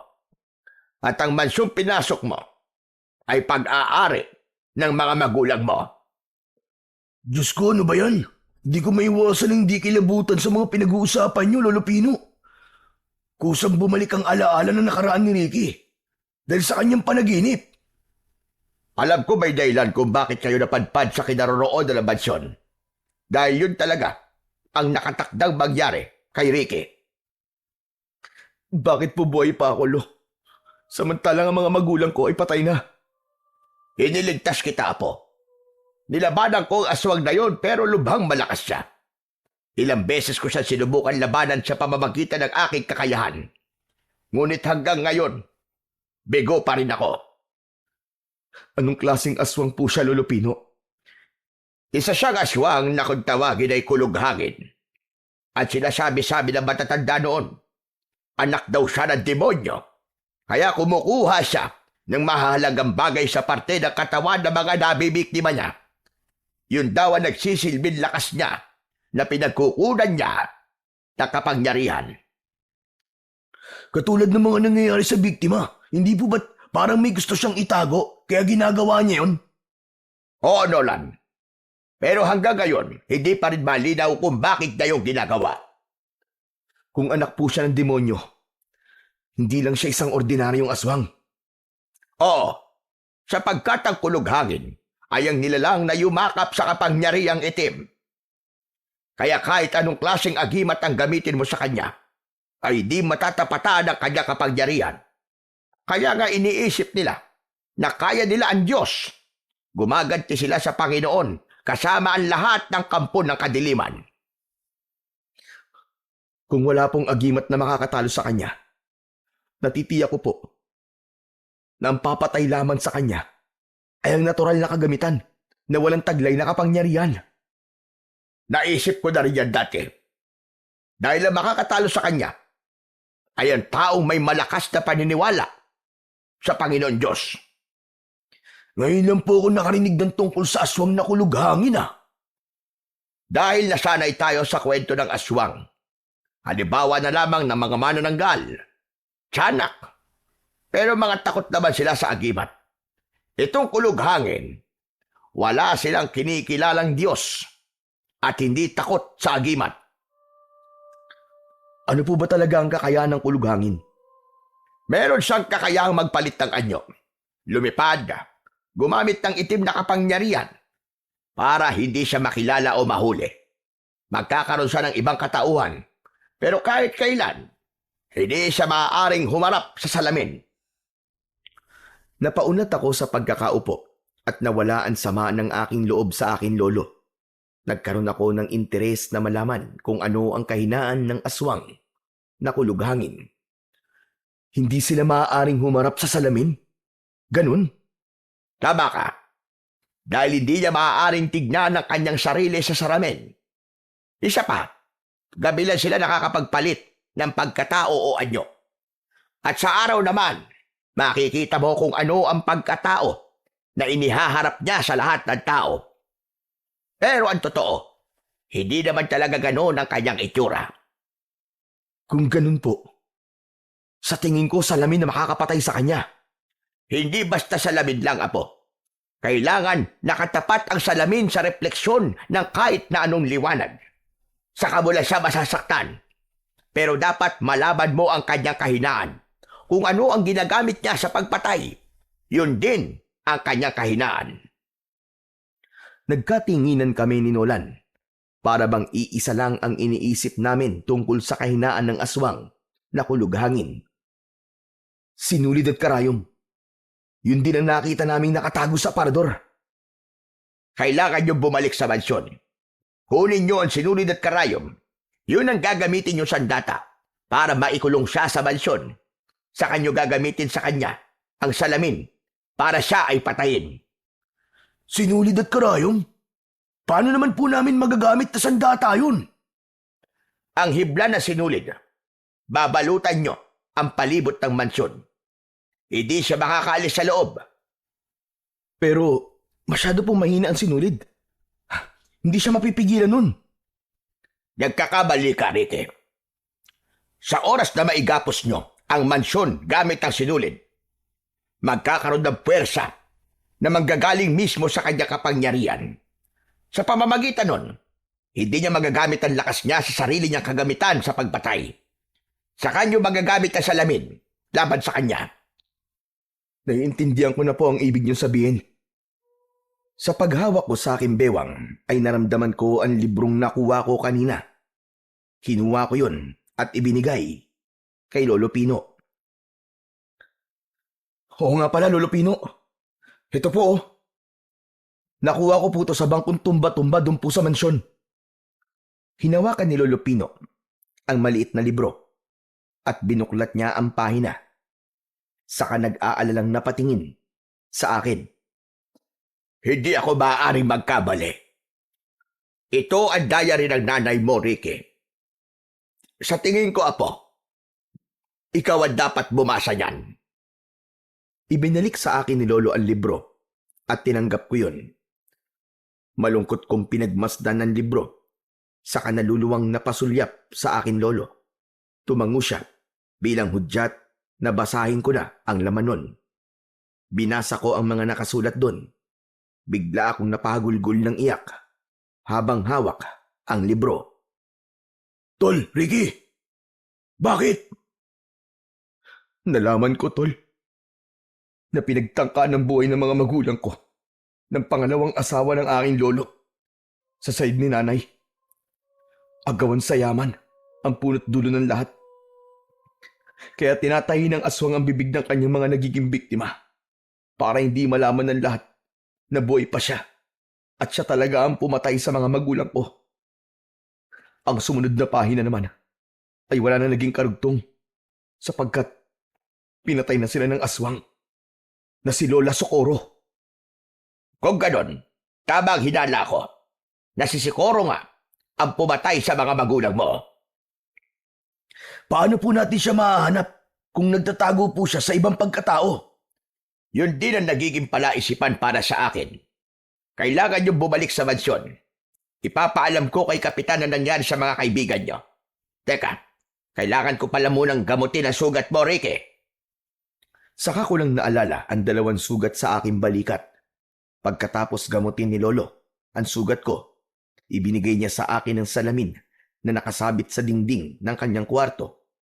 Kwadrado yun na halos kasing lapad ng aking palad. Palagi mo ito dadalin. Sa oras na makakita ka ng kahit danong liwanag, itapat mo doon ang salamin at siguraduhin mong tatamaan ng refleksyon ng salamin ang katawan ng aswang. Tumango ako at tinanggap ang maliit na salamin na ibinigay sa akin ni Lolo Pino. Magpapaalam na rin ako, Ricky. Bukas na lang tayo magkita. Dito ka na magpalipas ng gabi, Nolan. Nasa paligid lang ang aswang. At dahil nakita niya ang mukha mo, hindi kanya tatagtanan hanggat hindi kanya napapatay. Samahan mo muna dito si Ricky. At ako naman ay pupunta kay Kapitan. Teka, sandali lang po, Lo. Baka naman kayo po mapahamak. Kailangan makarating kay Kapitan na nangyari sa mga kaibigan niyo. Huwag kayo mag-alala. Kaya kong ipagtanggol ang sarili ko. Hindi ko na napigilan si Lolo Pino dahil nagmamadali na siyang lumabas sa bahay namin. Ang salamin naman ay isinuksok ko sa aking bewang. Pagkatapos ay itinabi ko ang libro sa ilalim ng unan ko. Subalit ilang minuto lang ang lumipas. Magmula nang umalis si Lolo Pino, ay dumating naman sa bahay namin si Kapitan. Nakita niya na may benda ako sa katawan. Tinanong niya kami kung ano ang nangyari sa amin. Sinalakay po kami ng aswang at kaming 2 lang pong nakaligtas. Nagulat kami ni Nolan nang sabihin sa amin ni Kapitan na natagpuan ang 3 naming kaibigan sa gilid ng kalsada. Nagkatinginan kami ni Nolan. Teka, paano po nangyari yung Kapitan? Sa lumang mansyon po namin sila iniwan.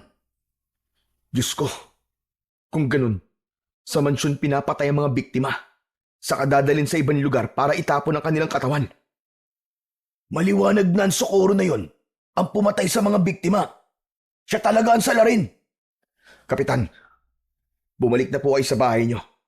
Mamaya po pagsapit ng umaga, puntahan niyo ang mansyon sa gitna ng kakauyan. Aswang po ang pumatay sa kanila at doon po talaga nangyari ang pagpatay sa mga kaibigan namin. Tumango si Kapitan at agad na umalis sa lugar na yon. Naiwan kami ni Nolan na biglang nag-alala kay Lolo Pino. Ricky, si Lolo Pino umalis siya, di ba? Tapos nandito si Kapitan. Diyos ko, masama to. Anak nang, wag naman sana, Nolan.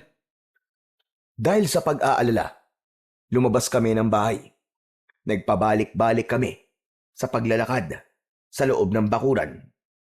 Malakas ang kaba sa aking dibdib. Natatakot ako na baka kung ano na ang nangyari sa aking lolo.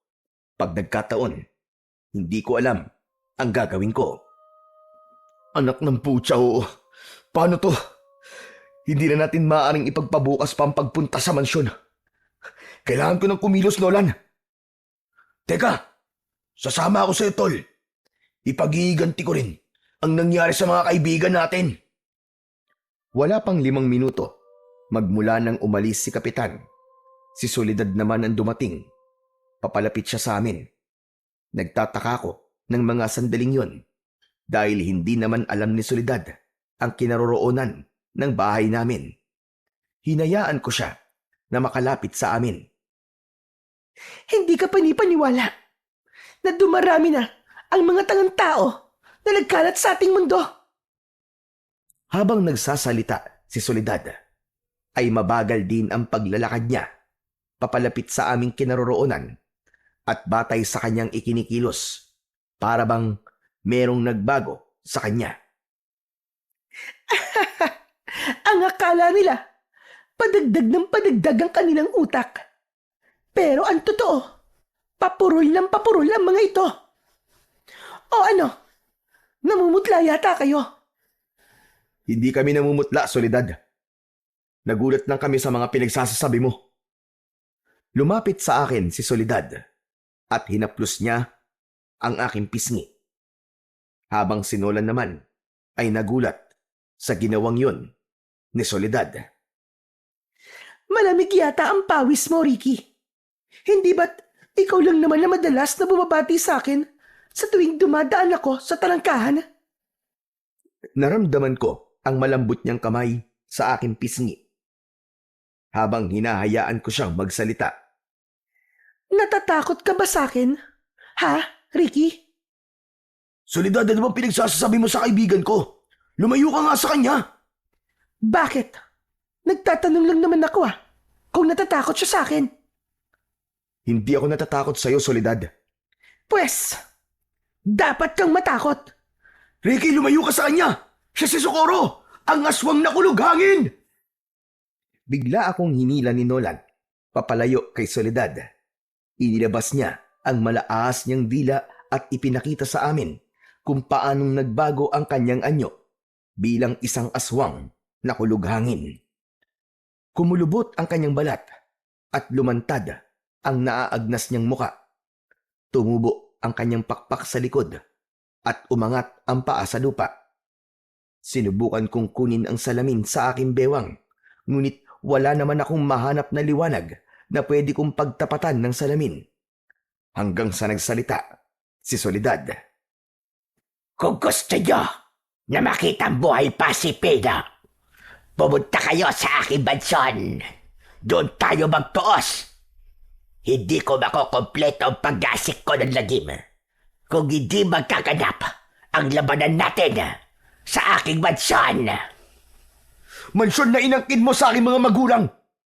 Kahit saan pa tayo magharap, hindi kita uurungan, halimaw ka!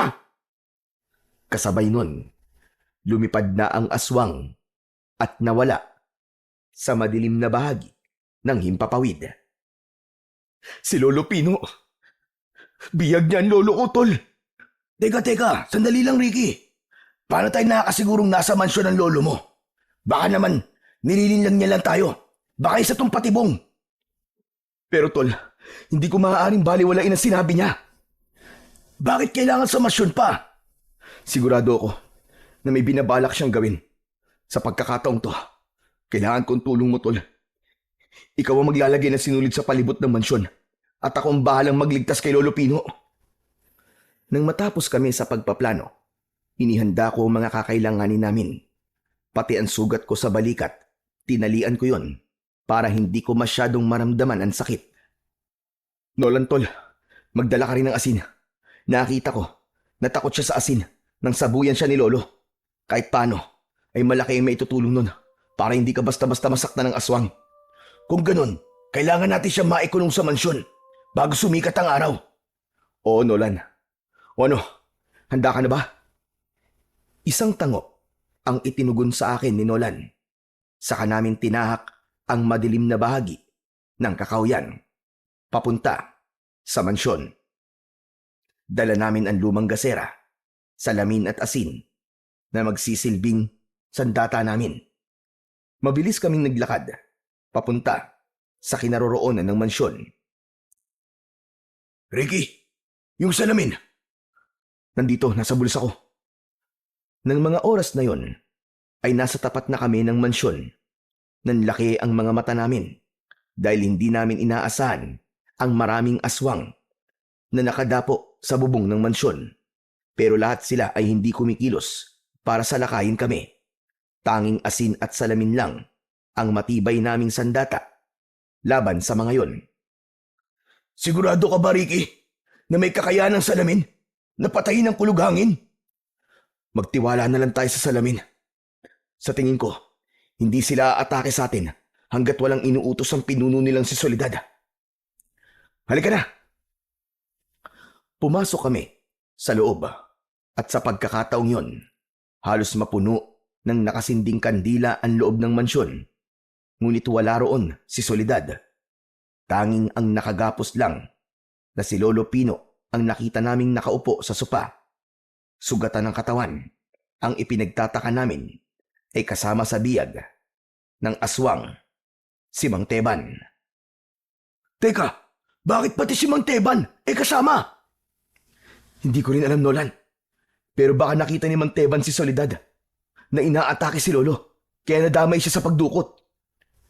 Kung ganun, nasa naman kaya si Soledad? Maaaring nasa paligid lamang siya. Naghihintay ng pagkakataon para sumalakay sa atin. Sa tingin ko, Tol, walang malay si Lolo Pino. Talagang pinahirapan siya ng gusto. Habang iginagala ko ang paningin ko, ay nakita kong walang ibang tao na naroroon, maliban sa 2 biyag na nakagapos sa sofa. Pareho silang walang malay. Nolan, kaya mo ba? Gawin mo ng pinag-usapan natin. Sige, Tol, gagawin ko na. Mabilis na tumakbo paakyat si Nolan, papunta sa silid ng aswang para kunin ang sinulid at karayom, habang ako naman ay nakamasid lang sa paligid. Nang matiyak ko na wala pa roon si Soledad, mabilis kong nilapitan ang mga biyag at kinalagan sila ng tali. Lolo! Lolo, gising! Lolo, gumising po kayo! Tinapik ko ang pisngi ni Lolo Pino para gisingin siya, ngunit hindi siya nagigising. Hanggang sa magising si Mang Teban. Naku, Diyos ko po! Nasaan ako? Anong lugar to? May dumukot po sa inyo ni Lolo Pino. Nasa loob po tayo ng mansyon ng aswang. Ano? Aswang? May aswang sa mansyong to? Opo, tama ang balita niyo, Mang Teban. Pasensya na pala kayo sa mga nasabi ko nun. Totoong may aswang po sa baryo natin. Sinasabi ko naman sa'yo, di ba? Teka, ikaw lang ba nagpunta rito para iligtas kami? Hindi po, may kasama ako. Si Nolan. Nasa itaas po siya, sa silid ng aswang, para kunin ang sinulid na papatay sa kanya. Halina po, tulungan niyo po akong ilabas dito si Lolo Pino. Hindi ko na natapos ang iba ko pang sasabihin nang mula sa itaas ay nawasak ang bubong ng mansyon. Sabay-sabay na umatake sa amin ang mga alagad ng kulughangin. Inilabas ko ang salamin at naghanap ng liwanag na magagamit ko laban sa mga aswang. Maigpit ko ring hawak ang batuta at lahat ng umatake sa akin ay malakas kong hinambalo sa ulo. Pasadsad na bumagsak ang aswang sa sahig. Dahil sa kaguluhang yun, lumabas si Nolan at sinabuyan niya ng asin ang mga aswang. Nanghina ang mga yun, kaya nagkaroon ako ng pagkakataon para patayin sila. Gamit ang refleksyon na nanggagaling sa liwanag ng kandila, itinapat ko ang salamin sa kanila. Tumama yon sa mukha ng mga aswang at sa isang iglap. Nasunog ang mga ito, pero biglang namatay ang lahat ng mga kandila. Anak ng... Ano nangyayari? Namatay lahat ng mga kandila! Biglang tumawa ng malakas si Mang Teban, saka tumalim ang tingin niya sa akin. Ang dali mo talagang utuin, Ricky. Pain ko lang ang mga aswang na yan. Hindi ka ba nagtataka na madali mo silang napatay? Dahil mga wala naman talaga silang kapangyarihan. Inalam ko lang kung ano ang baon yung sandata laban sa akin. Mga mangmang talaga kayo. Mga mangmang! Ano? Anong sabi mo? Inalam ko lang naman kung ano ang binabalak niyo laban sa akin. Akala niyo ba makakaligtas pa kayo? Hindi na! Dahil kasama na kayo sa buhay na iaalay ko sa aking Panginoon. Hayop ka! Demonyo kan talaga! Ikaw ang aswang na kulughangin na nagpapanggap na reporter. Yung pala, isa kang aswang. Ikaw rin ang pumatay sa mga magulang ko at lolo ko. Ikaw si Soledad! Oo, ako mismo. Unti-unting nagbago ang anyo ni Mang Teban. Naging si Soledad ang lalaki. Yun ang dalawang pagkatao na ginagamit ng isang kulughangin. At sa isang iglap, nagbago ang itsura nito. Naging isang halimaw. Si Nola naman ay nakita kong nakalabas na ng mansyon. Nagsisimula na siyang umikot sa paligid ng mansyon para itali ang hibla ng sinulid. Umaasa ako na maisasagawa ni Nolan ang plano namin. Biglang lumipad si Soledad. Dinagit niya ang walang malay na si Lolo Pino. Saka dinala sa pangalawang palapag ng mansyon. Buhay ba? O buhay ng magaling mong Lolo Pino? Palagi kong pipiliin ang buhay niya, hayop ka. Kaya tayo magtos. Ako ang labanan mo. At wag ang walang kalaban-laban sa'yo. Sige, kung iyan ang gusto mo, pagbibigyan kita. Agad siyang lumapit sa akin habang lumilipad. Kaya bago pa siya makaatake sa akin, sinalubong ko siya ng hawak kong batuta. Tumama yon sa mukha ng aswang, ngunit hindi yun ininda at sinuntok niya ako sa dibdib. Bumagsak ako sa sahig habang namimilipit sa labis na sakit. Inutil, isang mahinang nilalang. Mula sa likod ng aswang, nakita ko na nagkamalay at tumayo na si Lolo Pino. Pumikit si Lolo Pino, saka nagbulong ng mga orasyon sa hangin. Biglang nanigas ang katawan ng aswang. Apo! Sige na! Patayin mo na siya! Patayin mo na ang aswang, Apo! Bilisan mo! Hindi na ako nagsayang ng pagkakataon. Mabilis akong tumakbo paakyat sa hagdan.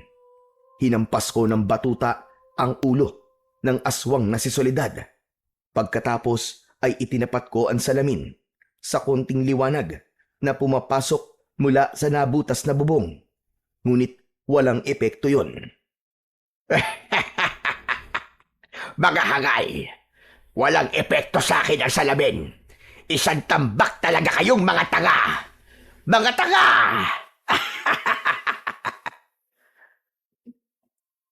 Biglang bumundol ang kaba sa aking dibdib nang mawala ang bisa ng kapangyarihang barang ni Lolo sa katawan ni Soledad. Tumayo ang aswang at kinuha niya ang salamin, saka ipinalo sa aking muka. Nabasag yun at nahiwa pa nun ang aking pisngi. Umagos ang dugo nun habang ramdam na ramdaman ko ang sakit. Sa muling pag-angat ko ng muka, nakita ko na nagpapambuno naman ang dalawa ni na Lolo Pino at Soledad. Nagpapalitan sila ng suntok, mambabarang, laban sa aswang na kulughangin. Saktong dumating naman si Nolan. Ricky, tol!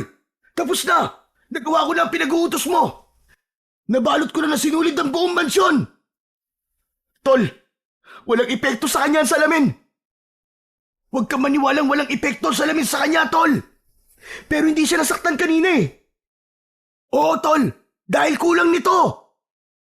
Itinaas ni Nolan ang karayom sa aking harapan. Tama siya. Yun ang kulang sa lahat ng sinabing kontra sa aswang. Nilapitan namin sina Soledad at Lolo Pino na patuloy pa rin sa pagsusuntukan. Agad kong ibinaon ang karayom sa leeg ng kulughangin. Nahawakan niya ang kanyang leeg at bigla na lamang nagkikikisay ang katawan. Hayop kang demonyo, ang kulughangin ka! Lasapin mo ngayon ang sakit! Mabilis kong itinapat ang salamin sa konting liwanag na nanggagaling sa liwanag ng buwan. Tumama ang refleksyon nun sa mukha mismo ng aswang. Hindi! Hindi maaari ito! Hindi niyo ako maaaring mapatay! Hindi! Pagkatapos nun, walang ano-ano, umusok ang katawan ng aswang. Lumipad siya ng paikot-ikot sa mansyon. Hindi siya makalabas, kaya mas lalo siyang umangil ng malakas. Si Lolo Pino naman ay naupo sa saig at nagsimulang magsagawa ng isang ritual.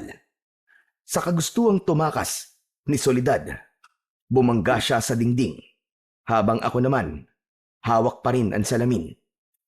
Kahit saan magpunta ang aswang, sinusundan ko siya ng liwanag na nanggagaling sa salamin. Ricky Apo, ganyan nga! Hawakan mo lang ang salamin! Kahit na anong mangyari, wag na wag mo siyang pakakawalan ng liwanag ng salamin! Dahil sa pagwawala ng aswang, lumapag siya sa saig at hinampas niya kami ng pakpak. Naiwasan ko yon, ngunit ang kaibigan kong sinolan ay tinamaan. Bumagsak siya ng pasadsad sa saig.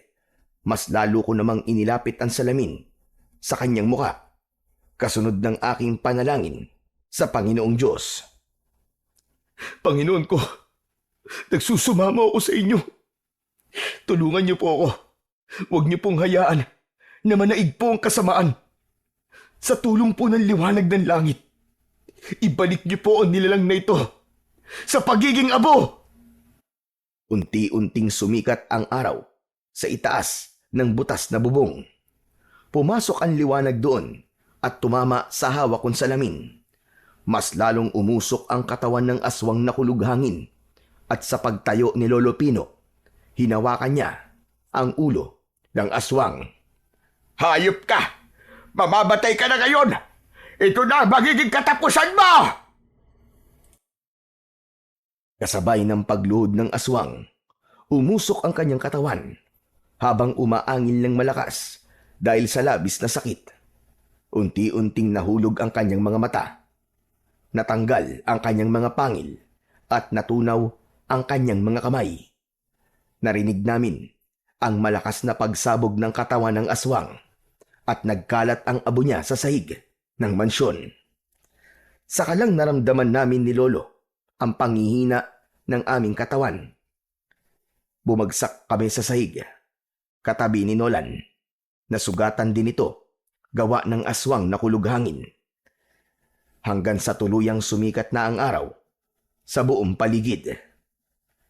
Ricky, Tol, Lolo Pino, para pong may mga tao sa labas ng mansyon na. Naririnig niyo po ba? Siguro, sina Kapitan na yan. Tara na, lumabas na tayo. Wala nang manggugulong aswang sa mansyon at sa ating baryo. Ako naman ay malungkot na naluluwa dahil iiwan ko na ang mansyon na dati ay pag-aari ng aking mga magulang. Naramdaman ko na inakbayan ako ng kaibigan kong sinolan. Tol, ang mabuti pa, kalimutan mo na ang mga nangyari. Ang mahalaga, hindi ka na makakaranas ng masasamang panaginip, di ba? Dahil nabigyan mo na ng hustisya ang nangyari sa iyong mga magulang. Oo, Tol. Maraming salamat, Tol, ha? Sa lahat ng naging tulong mo sa amin. Sus, ano ka ba? Maliit na bagay lang yun. Ganun naman talaga magkakaibigan, di ba? Nagtutulungan. Hala, sige na. Lumabas na tayo rito. Kaya niyo bang maglakad? Kaya naman po, Lolo Pino. Paglabas namin ng mansyon, ay bumungad sa aming harapan ang mga kasama ni Kapitan na mga tanod. Tuwang-tuwa silang lahat na napatay na namin ang aswang na kulughangin na pumapatay sa mga biktima sa aming baryo. Ngunit meron pa ring lungkot ang ibang naroon. Dahil nga nawalan sila ng mahal sa buhay. Pagkatapos naming maikwento ang tungkol sa aswang na nakatira sa mansyon, magkakasabay kaming umuwi pabalik sa aming mga bahay. Pagdating namin sa tapat ng bahay namin ni Lolo Pino, humarap sa amin si Nolan. O paano? Dito ko na lamang kayo ihatid ah. Sasabay na ako kay na Kapitan eh. Sige tol, Nolan. Maraming salamat sa iyo. Isa ka talagang kaibigan tunay. Sus! Di tol, maraming salamat din sa tapat na pagkakaibigan. Pagkasabi nun ni Nolan, ay ngumiti ito at hinatid na lamang namin siya ng tanaw kasama sina Kapitan at ang mga tanod. Ako naman ay maigpit kong hinawakan ang basag na salamin at isinilid ko yun sa aking bulsa. Marami po talagang kababalaghan ang umiiral sa ating mundo. Mga kasamaan na patuloy na humahamon sa kapangyarihan ng ating Panginoon. Ngunit kahit kailan ay hindi mananaig ang kasamaan laban sa puwersa ng kabutihan. Gaano man kaliit ang isang bagay, kapag ginamit ito sa kabutihan laban sa kasamaan, ay magagawa pa rin itong magtagumpay laban sa kampon ng kadiliman. Sa kasalukuyan po, ay isa na akong kapitan sa baryo ng Alfonso at sa ilalim ng pamumuno ko, wala ng mga magnanakaw na gumagawa ng kasamaan. Ipinagmamalaki ko po ng lahat ng mga mamamayan sa aking nasasakupan ay disiplinado at nagtutulungan. Sa katunayan nga po, ay madalas na kaming napapasama sa mga baryo na nabibigyan ng parangal. Bilang isang payapa at matulungin na mamamayan, hindi na rin po ako nagkaroon ng masasamang panaginip sapagkat tuluyan ang nasagot ang aking katanungan. Dahil yun pala ay bahagi ng aking nakaraan na hindi ko dapat makalimutan. Sa ngayon po, ay tumigil na rin si Lolo Pino sa paggamit ng ganong klaseng kapangyarihan. Muli ay nagpapasalamat po ko sa pagbabasa nyo sa aking natatanging kwento. Lubos na nagpapasalamat, Ricky.